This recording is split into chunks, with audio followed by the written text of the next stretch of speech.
আসসালামু আলাইকুম everyone, welcome to জান্নাত কুকিং চ্যানেল।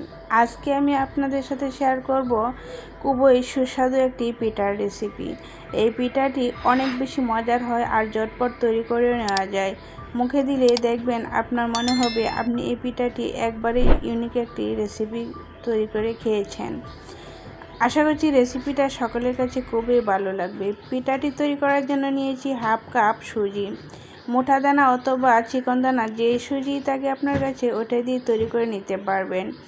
এখন দিয়ে দিচ্ছি 1 কাপ ময়দা, 1/3 কাপ পাউডার দুধ, দিয়ে দিচ্ছি 1/3 কাপ চিনি। এখন দিয়ে দিচ্ছি হাফ চামচ লবণ।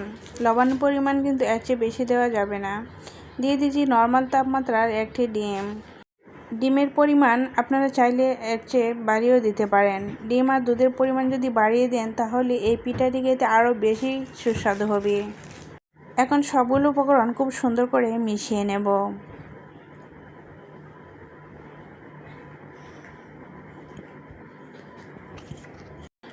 প্রথমে ডিমটা খুব সুন্দর করে মিশিয়ে নিতে হবে। এখন দিয়ে দেব এখানে হাফ চামচ বেকিং পাউডার।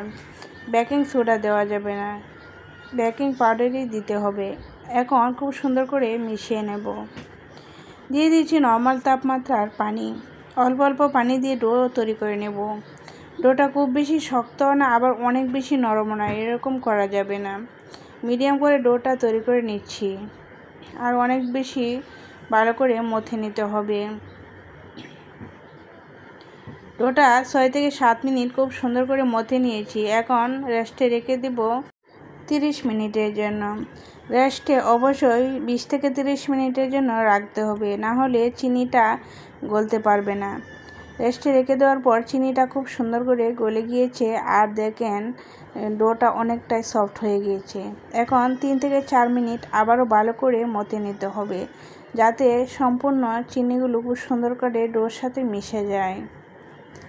এখন ডোটা আমার মথে নেওয়া হয়েছে। সম্পূর্ণ ডোটায় আমি একটা রুটি তৈরি করে নেব।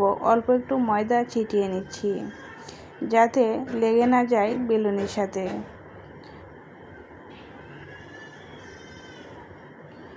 এই রুটিটা খুব বেশি পাতলাও না আবার অনেক বেশি মোটাও নয়, হাফ ইঞ্চির চেয়ে একটু পাতলা করে নিতে হবে। এখন রুটিটা আমি লম্বা শেপ দিয়ে কেটে নেব। এরকম পাতার মতো, তেজপাতা দেখতে যেরকম ওইরকম শেপ দিয়ে কেটে নিচ্ছি। এরকম করে যে কাটতে হবে তা কিন্তু নয়, আপনারা যেরকম পছন্দ ওই রকম করে কেটে নিতে পারেন অথবা হাতের সাহায্যেও তৈরি করে নিতে পারেন। সম্পূর্ণ রুটিটাই আমি এরকম তেজপাতার শেপের মতো দিয়ে কেটে নিচ্ছি।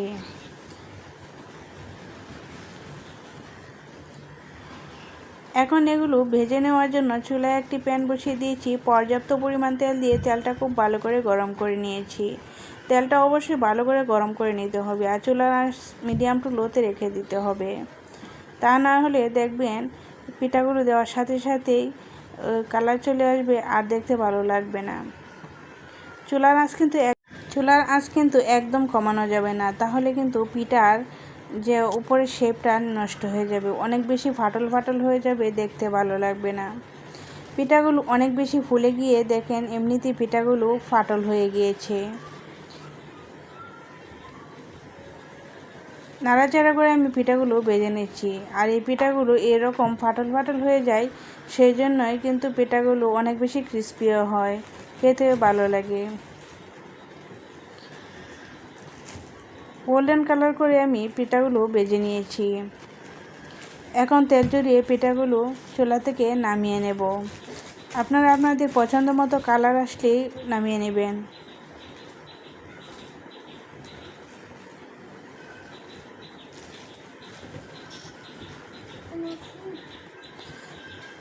এখন এই তেলের মধ্যে আবারও কিছু পিঠা দিয়ে ভেজে নেব। একসাথে অনেক বেশি পিঠা দিতে যাবেন না, অনেক বেশি পিঠা দিলে তেলের পরিমাণও অনেক বেশি দিতে হবে, তা না হলে কিন্তু পিঠাগুলো ফুলতে পারবে না। আর কিছুক্ষণ পর পর নাড়াচাড়া করে দিতে হবে, তাহলে পিঠাগুলো সুন্দরভাবে ফুলতে পারবে আর ভাজাও সুন্দর হবে।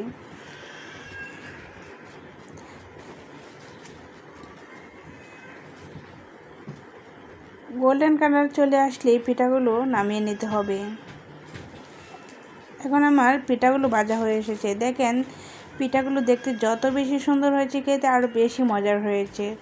আশা করছি রেসিপিটা আপনাদের কাছে একটু হলেও ভালো লেগেছে। রেসিপিটা যদি ভালো লেগে থাকে তাহলে একটা লাইক দিতে ভুলবেন না। আর আপনি যদি আমার চ্যানেলে নতুন হয়ে থাকেন তাহলে সাবস্ক্রাইব করে আমার চ্যানেলের পাশেই থাকবেন। পেজ থেকে দেখে থাকলে পেজটা অবশ্যই ফলো করে রাখবেন। আমি একটা পিঠা ভেঙে দেখাচ্ছি। দেখেন পিঠাগুলো আলতোভাবে চাপ দিলে খুব সুন্দর করে ভেঙে যায়। আজ এই পর্যন্তই। আল্লাহ হাফেজ।